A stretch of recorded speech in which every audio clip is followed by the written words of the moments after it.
Donc c'est comme, ça s'est arrêté ici, je ne sais pas pourquoi, donc on reprend.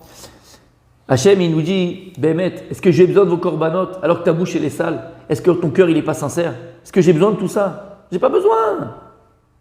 Elle n'est pas voulue par Dieu. Nous, des fois, on fait comme le cheval. Des fois, on a des œillères comme ça. On continue, sans réfléchir. Est-ce qu'on se pose la vraie question? Est-ce que l'Ifnei Makom, est-ce que devant Akadosh Baruch Hu Bémet, ce que j'accomplis, ma Avodat Hashem, elle est voulue par Dieu? Mais c'est ça qu'il faut que tu te demandes tous les matins.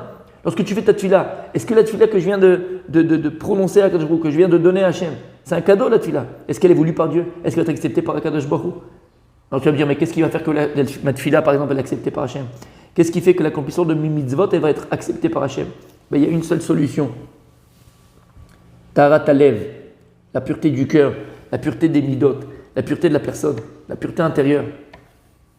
Et l'anim eset ou metoevet. Et il te dit le Rav. Parce que si maintenant il n'y a pas de pureté des midot, alors la ta'avodat Hashem, service divin, elle est nimeset ou metoevet. Elle est dégoûtée par Hashem. Elle est dégoûtée par Hashem. Qui colle les vavot d'oresh Hashem et chol yetzer amarchavot ou mevim. Parce que Akadosh Baruch Hu il demande et qu'il réclame, c'est les cœurs. Akadosh Baruch Hu il réclame le cœur. Mais chol yetzer amarchavot ou mevim. Et Dieu, ce qu'il comprend, c'est la pensée intérieure. Mana'ana beyom atochecha. Qu'est-ce qu'on répondra le jour où on sera jugé par Hashem après 120 ans? Qu'est-ce qu'on va répondre? Tu vas venir avec des paquets, tu sais quoi, des valises entières remplies de prières, de tefilot que tu as fait, remplies de Torah que tu as étudié, tu vas avoir plein de mitzvot, remplis. C'est comme le Rav Dessler avec son père, à un moment donné, ouais. C'est comme le Rav Dessler, ouais. À la fin, il avait des valises entières, son père d'argent, il était très riche. Il les a utilisées pour aller faire du feu. Ça ne servait à rien, zéro, well ou clou, ça ne servait plus à rien. Tu vas arriver, tu vas débarquer avec tous tes comment ça s'appelle ça? Tes valises remplies de mitzvot, remplies de Torah. Quand un jour il va te dire, fais un feu avec si tu veux mon fils. Qu'est-ce que tu veux que je fasse avec ça? Qu'est-ce que tu veux que je fasse avec ça? Si on a mis de côté cette chose qui est tellement importante, le travail des midoles, le travail du moussard, le travail sur soi, si on a mis ça de côté toute notre vie, on était des bourricots, des bourrins, Franck Sauzet de la Torah. Vas-y, j'avance, je cours. Lève la tête une fois, réfléchis, regarde où sont tes copains pour faire une passe. Arrête-toi un peu. Parce que c'est ça l'essentiel qu'Akadosh Baruch Hu attend de nous. Et à chaque fois, j'insiste encore sur ça. Parce que c'est l'essentiel ce qu'Akadosh Baruch Hu attend de nous. Vadaï, je répète, attention, beaucoup se trompent. C'est certain qu'on ne peut pas avancer dans la Torah si on n'a pas la halakha. La halakha, c'est la base. On a dit c'est razim, c'est les secrets de la Torah. Si tu n'as pas la halakha, tu ne sais pas comment tu fais tes netiat yalim le matin. Si tu ne sais pas comment tu fais ta prière, tu ne sais pas comment tu fais tes lacets, tu ne sais pas comment. Vadaï, c'est la base. Mais si tu ne vis ta Torah uniquement comme des lois, comme un code de la route, simplement, tu passes à côté. C'est dommage. C'est halam, comme on dit chez nous. C'est péché. Parce que le ikar, c'est pas ça qu'Hachem attend de nous. Il dit le Rav. C'est la pureté du cœur. Accomplir la Torah, vadaï. Accomplir la lacha, vadaï. C'est certain, c'est la base, on a dit. Avec la pureté du cœur. Avec le travail des midot. Il met une tannée ici, mon ami le Rav. Est-ce que c'est possible qu'on va passer toute notre vie à se fatiguer, à fatiguer notre esprit à des enquêtes, à des chakirot, à des enquêtes ou à une étude que Dieu ne nous a pas demandé?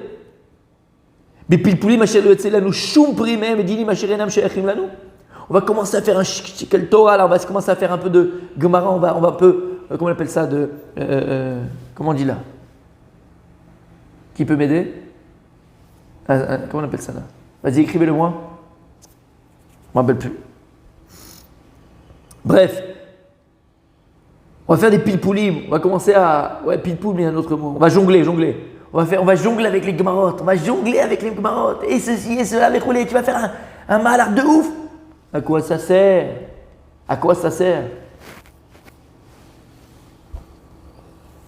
Si on fait un petit tioul à Baïd Vegan, par exemple, ou à Ardov, ou les quartiers religieux, dans certaines synagogues, il y a une dracha le Shabbat, ouais. On va y aller tous ensemble. Le gars, il est là, il prend une Gemara, il commence à partir dans tous les sens.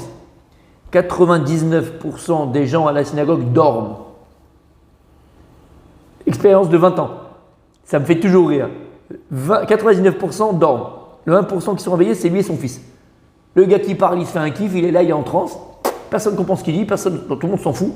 Allez, à la fin, qu'est-ce que ça va t'amener dans ta vie? Rien. Et il est content. Il est content. Roscoe, il est content. Il a fait sa petite... Voilà, il est content. Bon, on peut ressembler à ça dans notre vie, les amis.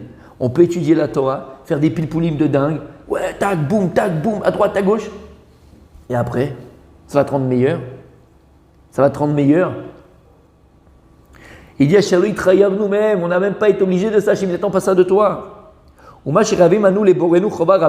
Et par contre, ce qu'on est obligé envers Akadosh Baruch Hu, ce qui nous incombe, notre responsabilité, ce qu'on doit accomplir devant Hachem. Alors on va laisser ça à une sorte d'habitude, parce qu'on s'est habitué à se lever le matin, à mettre des tefilines, à manger kasher. Voilà, c'est une habitude, à faire mincha, à faire arvit. Tu sais, si tu prends la Torah comme un mode de vie, il y a des tribus au Kenya, par exemple les Maasai, ils ont aussi un mode de vie. Nous, on fait très souvent de la Torah un mode de vie. La Torah, ce n'est pas un mode de vie, la Torah, c'est la vie. Et lorsque tu comprends que la Torah, c'est la vie, c'est que la Torah, elle doit pénétrer tes veines, ton cœur.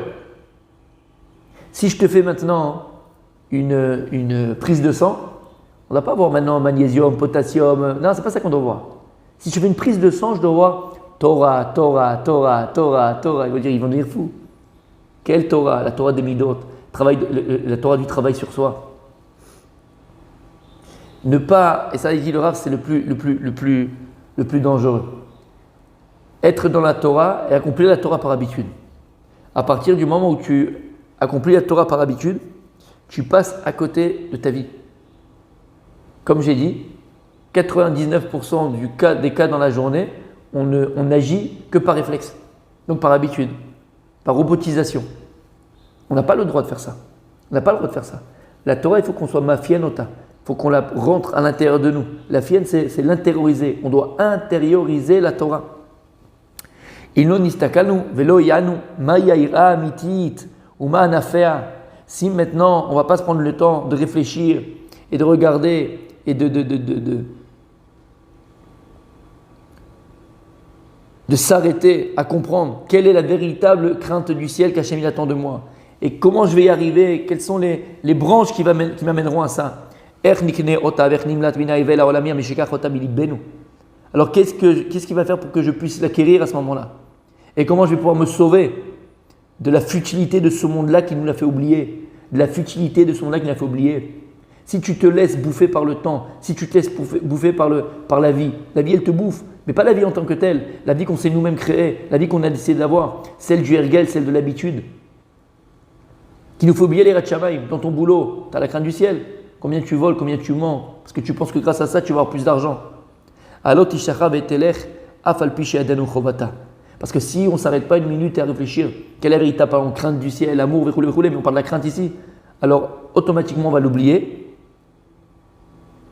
malgré qu'on savait qu'elle était importante. Malgré qu'on savait que c'était important. Alors, je vais me lever 2 secondes, ne bougez pas. J'ai oublié de prendre la Gemara, ici aussi, ne bougez pas. Pour illustrer encore plus ce qu'on vient de dire, je vais ramener une Gemara dans ma Sechet Sanhedrin. Rabbi Moïse. La Sechet Sanhedrin. La Gemara, elle dit comme ça.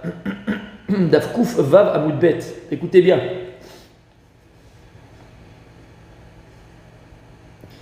Bishne de Rav Yehuda Koulé Tanouye Benizikin.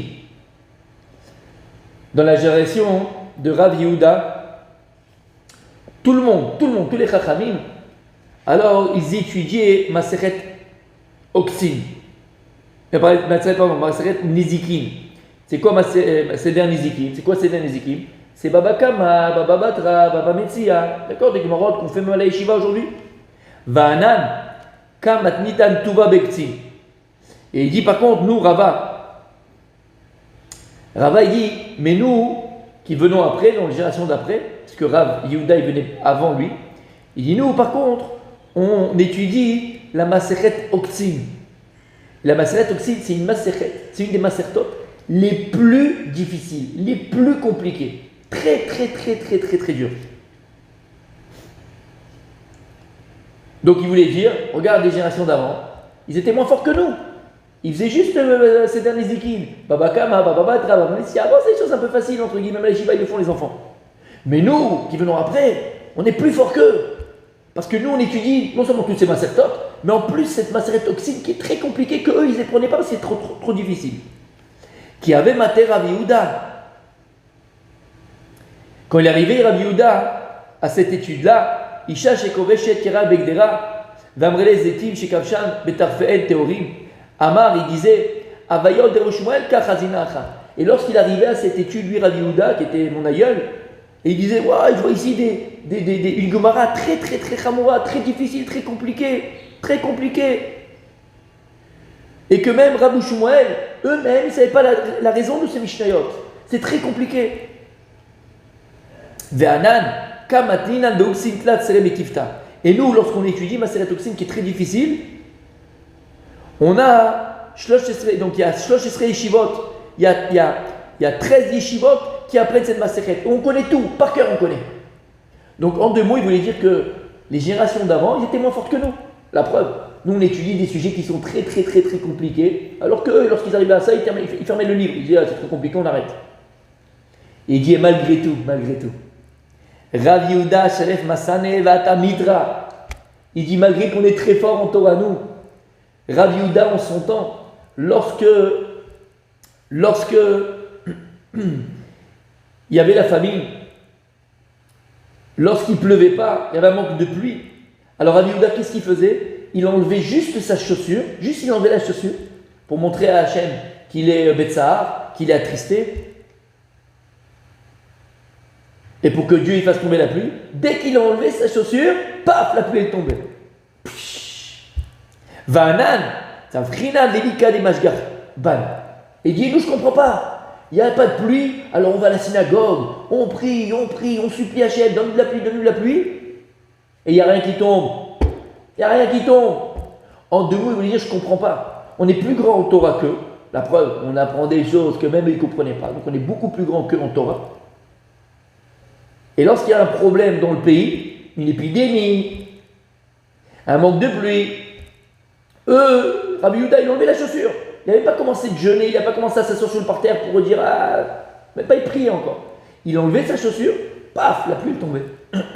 Et nous, avec les grandes babarbes, on va à la synagogue et on crie et on prie, Teilim, on ouvre le Echal, Ouelou, Kloum, 000, il n'y a rien qui tombe. Il est arrivé à la conclusion, il a dit, pourquoi c'est comme ça? Alors qu'on a plus de Torah, c'est pas possible, qu'est-ce qui se passe? Qu'est-ce qu'ils ont de plus qu'on n'a pas nous? Et il a dit, écoutez bien, et là, Akadosh Baruch Hu li babae. Akadosh Baruch Hu, son ratson, sa volonté, c'est kavanat alev, c'est l'intention du cœur. Pas seulement le limud Torah, Akadosh Baruch Hu, il veut le limud Torah. Mais ce qu'Akadosh Baruch Hu, ce qui est le plus important pour lui, kavanat alev, c'est l'intention du cœur. Rachamana, Akadosh Baruch Hu, li baba, il a besoin du cœur dans ce qu'on fait. Et puisque Rabbi Yehuda, à son époque, c'était tous des chassidim, pas le chassidim Rabbi Jacob, des chassidim comme l'explique le Ramchal, c'était des gens pieux dans le sens où ils travaillaient sur eux-mêmes, ils savaient analyser, ils savaient définir la véritable crainte, le véritable amour, la véritable amitié, et ainsi de suite. C'est des chassidim. Alors Akadosh Baruch Hu, il écoutait leurs prières. Dire-t-il, V'Hachem irait la levav. D'où on apprend ce pasouk, et Dieu il voit le cœur. V'Hachem irait la levav. Lorsque Shmuel Hanavi est parti pour oindre le nouveau roi d'Israël, puisque Akadosh Baruch Hu il a dit qu'il enlèvera sa royauté du roi Shaoul, alors il arrivait là-bas chez Ishaï, à Bethléem.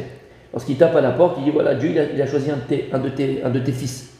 Alors Ishaï il amène le premier, le plus beau, le plus grand.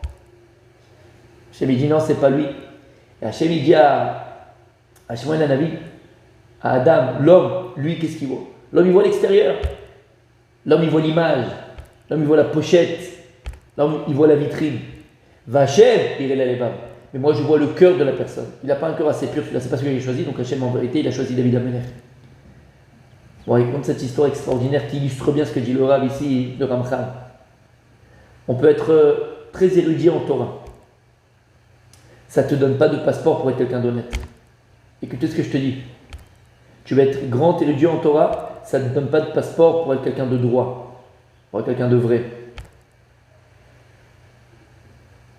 Akadosh Baruch Hu, ce qu'il attend de nous, pas d'aller étudier la Torah, on ne serait pas là aujourd'hui. Si tu ne comprends pas, tu ne sais pas. Mais d'associer à cela la Haman Ali Baba et ne jamais oublier.